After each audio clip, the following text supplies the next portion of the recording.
오늘 주신 하나님의 말씀 마태복음 20장 1절부터 16절. 마태복음 20장 1절부터 16절.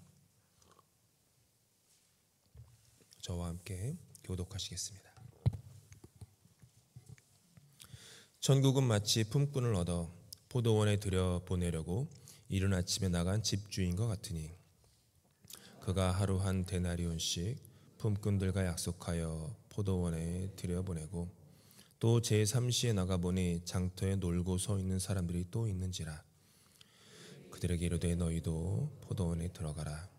내가 너희에게 상당하게 주리라 하니 그들이 가고 제6시와 제9시에 또 나가 그와 같이 하고 제11시에도 나가보니 서 있는 사람들이 또 있는지라. 이르되 너희는 어찌하여 종일토록 놀고 여기 서 있느냐. 이르되 우리를 품꾼으로 쓰는 이가 없음이니이다. 이르되 너희도 포도원에 들어가라 하니라.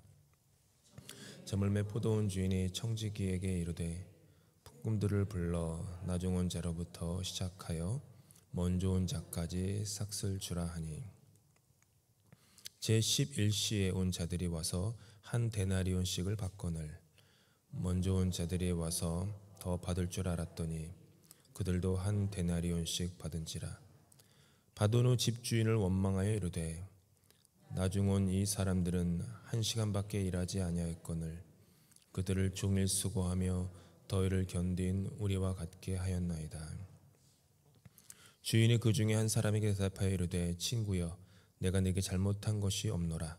네가 나와 한 데나리온의 약속을 하지 아니하였느냐. 네 것이나 가지고 가라. 나중 온 이 사람에게 너와 같이 주는 것이 내 뜻이니라. 내 것을 가지고 내 뜻대로 할 것이 아니냐. 내가 선함으로 네가 악하게 보느냐. 이와 같이 나중된 자로서 먼저 되고 먼저 된 자로서 나중되리라. 아멘. 늦은 자가 받은 은혜, 늦은 자가 받은 은혜라는 제목으로 말씀 나누겠습니다. 앞장 오늘 비유를 이해하기 위해서는 비유의 그 앞뒤에 있는 말씀을 이해해야 됩니다. 마치 샌드위치 같은 구조입니다. 앞에 빵 조각의 사건이 하나가 있고 뒤에 다른 또 빵 조각의 사건이 하나 있고 가운데 샌드위치의 가장 중요한 그 내용이 들어있는 그런 구조입니다. 앞선 19장에서 가장 사도 중에 으뜸이라고 하는 베드로가 예수님께 이런 질문을 합니다. 함께 읽을까요? 보소서 우리가 모든 것을 버리고 주를 따랐사온데 그런즉 우리가 무엇을 얻으리이까? 이 베드로의 마음이 어떤 마음이었겠습니까? 주님, 내가 모든 거 버렸습니다. 내가 내 아내도 내 그물도 내 배도 뒤로 한 채 주님 따랐습니다.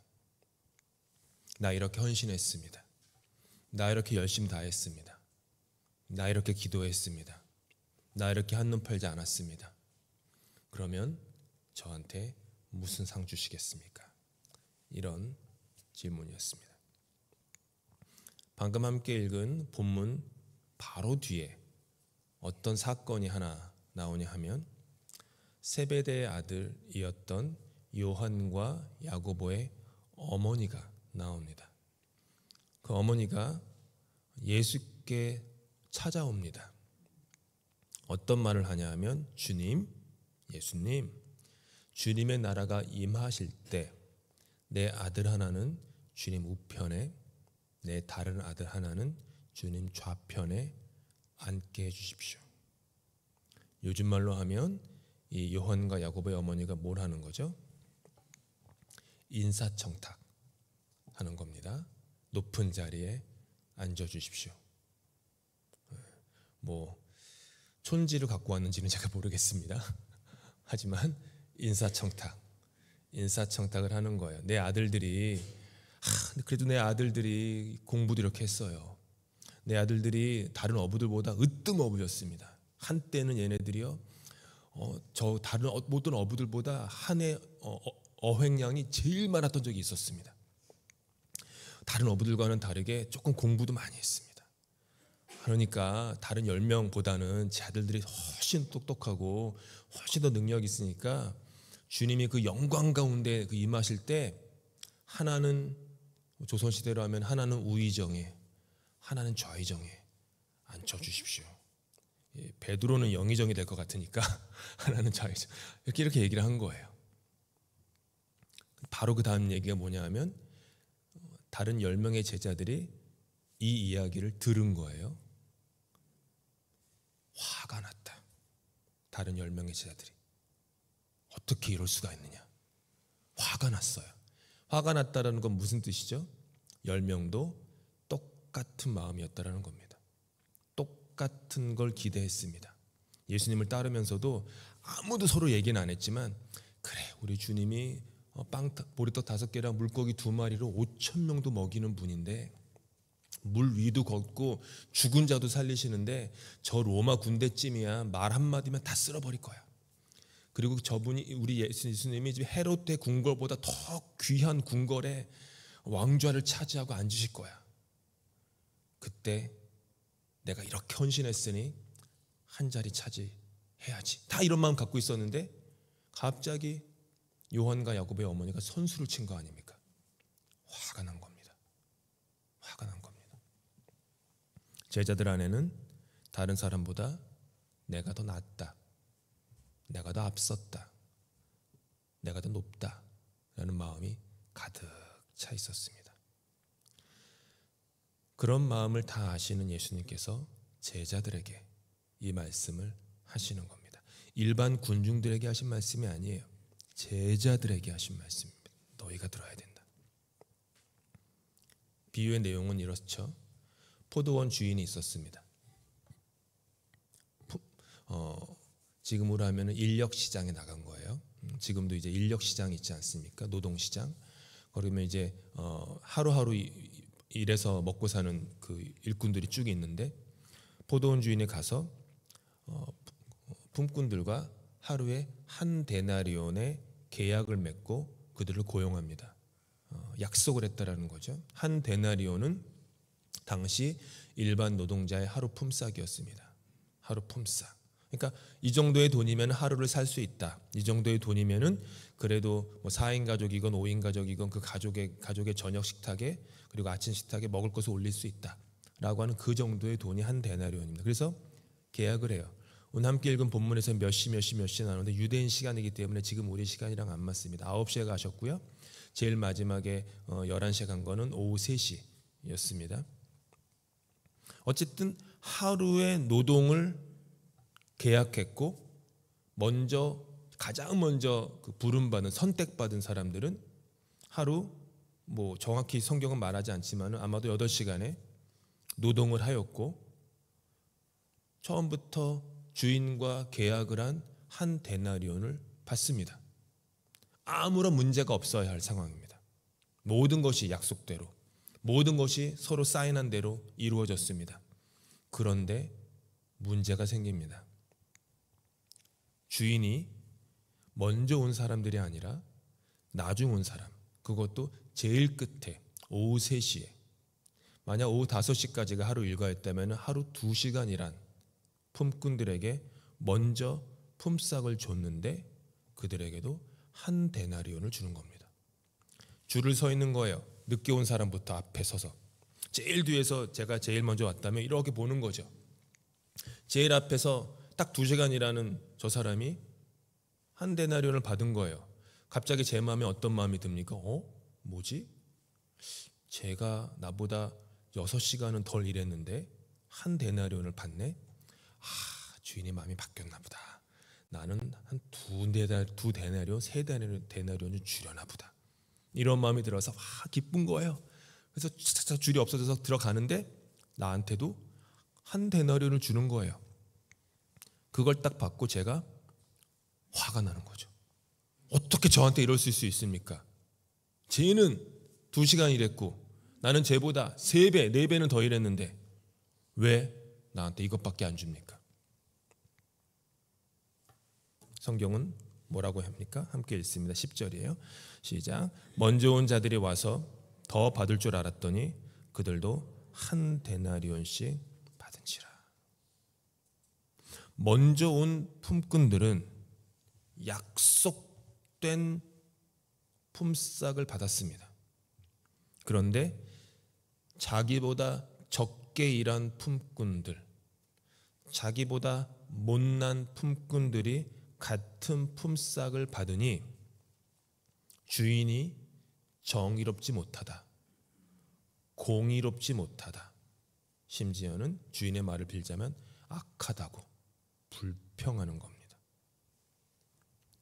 예나 지금이나 우리는 부지부식간에 남과 비교하며 인생을 살아갑니다.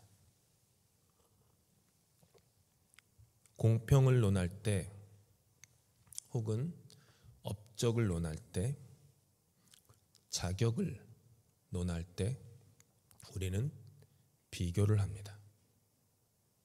먼저 고용된 품꾼들이 불평과 원망을 하였던 유일한 이유는 약속이 깨어졌기 때문이 아니었습니다. 늦게 온 품꾼들이 받은 품삯과 자기가 받은 품삯을 비교하였기 때문입니다. 그들은 주인과 원래 계약한 옳은 보상을 받았습니다. 약속한 대로 지켜진 겁니다. 하지만 그 옳은 것이, 약속 지킴이 비교라고 하는 저울에 올라가자마자 일순간 불평과 원망으로 변질돼 버린 겁니다. 비교가 없었다면 약속된 것을 받았기 때문에 불평 없이 하루를, 만약 그 하루를 인생 전체라고 우리가 비유적으로 생각을 해본다면 인생을 감사와 기쁨으로 인생을 마무리했을 텐데, 비교가 들어오니 인생 늙음하게 비교와 불평으로 쓴뿌리만 남고 하루를 인생의 노을이 그렇게 지고 있는 겁니다. 먼저 온 품꾼들은 비교함으로 그 안에 불평이 일어났어요. 그리고 주인에게 주인이 잘못한 겁니다. 따집니다. 그리고 주인에게 엄한 책망을 받습니다. 내가 저 사람보다 더 많이 일했고 더 오랜 시간 뙤약볕에서 고생했는데 비록 내가 처음부터 약속된 보상을 받았다고 하더라도 나는 더 받아야 합니다. 그것이 정의입니다. 그것이 공의입니다. 그것이 공평입니다라고 생각했기 때문입니다. 그리고 이와 같은 생각이 누구의 생각이었습니까? 12 제자들의 공통된 생각이었다라는 겁니다. 12명 다 서로 그런 마음을 품고 있었던 것입니다. 그들이 어떤 사람들입니까? 자기 배를 버린 사람들입니다. 지금으로 하면은 예수님 따르기 위해서 직장에다가 사직서 낸 거예요. 그 좋은 직장을. 그물도 버렸습니다. 재산도 판 거예요. 부모와 가족도 뒤로 했습니다. 오직 예수를 따르는 숭고한 삶을 살아가는 사람들이었습니다. 그런데 그들, 그렇게 숭고하게 헌신하고 내려놓고 포기한 인생을 살아가는 그들 가운데에서도 누가 더 헌신했니? 누가 더 포기했냐? 누가 더 많은 것을 내려놨느냐? 누가 더 영향력이 있느냐? 그래도 누가 더 유능하냐? 이런 걸로 서로 비교를 하고 있었습니다. 서로가 다른 이들보다는 높다는 생각을 다 가지고 있었던 거예요. 시소를 탄 인생. 시소 타보셨죠? 내가 올라가려면은 조건이 있습니다. 뭐죠? 건너편에 있는 상대방이 낮아져야지 됩니다. 그게 시소입니다. 내가 높아지려면 저 사람이 낮아지는 그런 곳. 그게 시소예요. 제자들은 다 시소에 올라탄 인생을 살고 있는 겁니다. 야고보가 조금 더 못하면 베드로가 올라갑니다. 요한이 조금 실수하면 야고보가 조금 더 올라갑니다. 그렇게 더 나은 상을, 더 나은 대가를 받기 원했습니다. 그것이 하늘의 상급일지라도 그 하늘의 상급마저 내가 더 받을 자격이 있다. 라고 생각했습니다. 그래도 내가 이만큼 했는데 하늘에 가면 저 사람보다는 더 큰 집이, 더 큰 맨션이 나한테 주어지겠지 라는 기대가 다 있었던 거예요. 이 새벽에 기도하러 오신 여러분들 마음은 어떻습니까? 혹 여러분 안에 포도원에 먼저 와서 일한 그런 품꾼들의 마음은 없습니까? 혹 여러분 안에 내가 당신보다 높다라고 하는 그런 제자들의 마음은 없습니까? 혹 여러분 안에는 그런 비교에서 오는 불평과 불만은 없습니까? 이런 비교에서 오는 불평, 이것은 우리의 영혼을 좀먹는 해충입니다. 우리의 마음에서 감사를 앗아갑니다. 쓴뿌리만 남게 합니다. 내게 주어진 부르심의 길을 걸어가지 못하게 가로막는 걸림돌이 됩니다. 이것은 특별히 더 많이 헌신했다, 더 많이 포기했다, 혹은 더 먼저 예수 믿었다, 혹은 교회로 하면 교회 다닌 지 내가 더 오래됐다, 모태신앙이다, 몇 대째 예수 믿는 집안이다, 이 교회가 모든 교회보다 역사가 제일 오래됐다, 그런 곳에 도사릴 위험이 큽니다.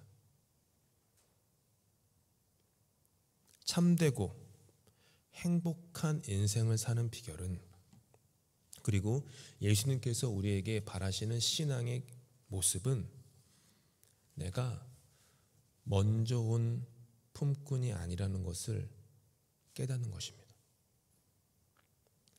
반대예요.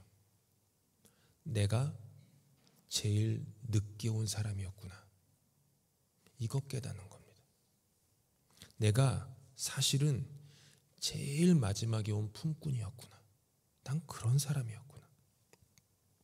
인력시장에 이른 새벽부터 내가 나갔습니다.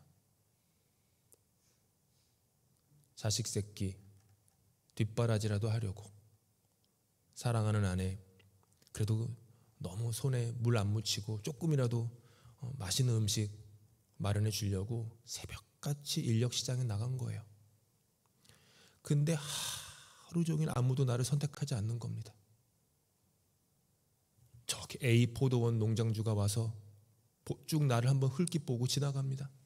B 포도원 농장주가 와가지고 나를 한번 흘낏 보더니 위아래 훑어보더니 또 지나가는 거예요. 새벽 6시부터 9시 점심을 먹은 후에도 나를 선택하지 않습니다. 오후 2시가 되는데도 아무도 나를 부르지 않아요. 하루가 끝나가는 거예요. 그냥 아무도 나를 좋아하지 않는구나, 아무도 나를 원하지 않는구나, 아무도 나를 쓰려고 하지 않는구나, 부르지 않는구나, 그렇게 초라한 인생을 살던 게 나라는 겁니다.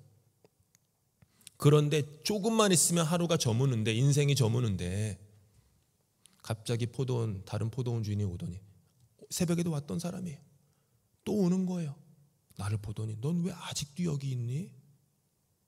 제가 아무도 저를 선택하지 않아요. 아무도 저를 원하지 않습니다. 저는 버림받았습니다. 그러니까 그 주인이 나랑 가자, 내가 너를 써야겠다. 그리고 데려가서 고작 1-2시간 일한 거예요. 1-2시간 일하는 마음이 어떻겠습니까? 그래, 그래도 내가 부름 받았구나. 한 데나리온은 못 받겠지만 그래도 그것에 뭐 몇 배 낮은 돈이라도 받으면 집에 가는 길에 시장에 들러서 빵 한 조각이라도, 고기 한 덩이라도 내가 그래도 조금은 사갈 수 있겠지. 나 한 사람 고기 안 먹으면은 내 자식 둘은 그래도 고기 먹을 수 있겠지. 이런 마음으로, 기쁜 마음으로 일했을 거예요. 근데 갑자기 한 데나리온 주는 겁니다. 이게 뭐지? 2시간 일했는데 왜 8시간 일한 돈을 주지? 감사, 은혜. 공짜 생겼다, 이런 마음 아닙니다. 그 마음은요, 공짜 생긴 좋은 마음이 아니에요. 하루 중 가장 늦은 시간에 주인으로부터 부름받아 짧은 시간 일했음에도 불구하고 주인으로부터 큰 큰 상을 받은 그 자의 마음에는 감사가 넘칩니다. 신앙은 내가 그 사람입니다 라고 사는 게 올바른 신앙입니다. 내가 뭔가 쓰임받을 만한 것이 있으니까 목사가 됐지, 내가 뭔가 쓰임받을 만한 게 있으니까 장로가 됐지, 권사가 됐지, 어떤 것에 내가 리더가 돼가지고 뭘 하고 있지, 내가 그래도 자격이 있으니까, 흠모할 만한 어떤 모양이 있으니까 부름받은 사람들이 결코 아니라는 겁니다. 우리는 이른 새벽부터 시장에 나와 하루 종일 누가 나 좀 선택해 주세요, 누가 나 좀 써주세요, 그래야 가족을 위한 오늘 저녁 식탁에 작은 빵 한 조각이라도 올릴 수 있어요라고 기다리고 또 기다리고 또 기다렸는데 선택받지 못한 그 사람들입니다. 그렇게 잊혀져가는 우리에게 주님이 찾아와서 너는 어찌하여 종일토록 놀고 여기 서 있느냐, 너희도 포도원에 들어가라. 부름받은 사람들입니다. 결코 잊지 마시기 바랍니다. 우리는 늦은 사람입니다. 빠른 사람이 아니에요. 내 신앙의 연륜이 몇십 년이 되었건 늦은 사람입니다. 늦은 사람이에요. 교회의 역사가 아무리 오래되었어도 늘 늦은 자구나, 주님께 늦은 자구나. 고린도 전서에서 바울 사도가 이렇게 고백해요. 사도들에게 다 나타나신 후에 맨 나중에 만삭되지 못한 자 같은 나에게도 예수께서 나타나셨다. 사도 바울은 그 마음으로 인생을 살았던 거예요.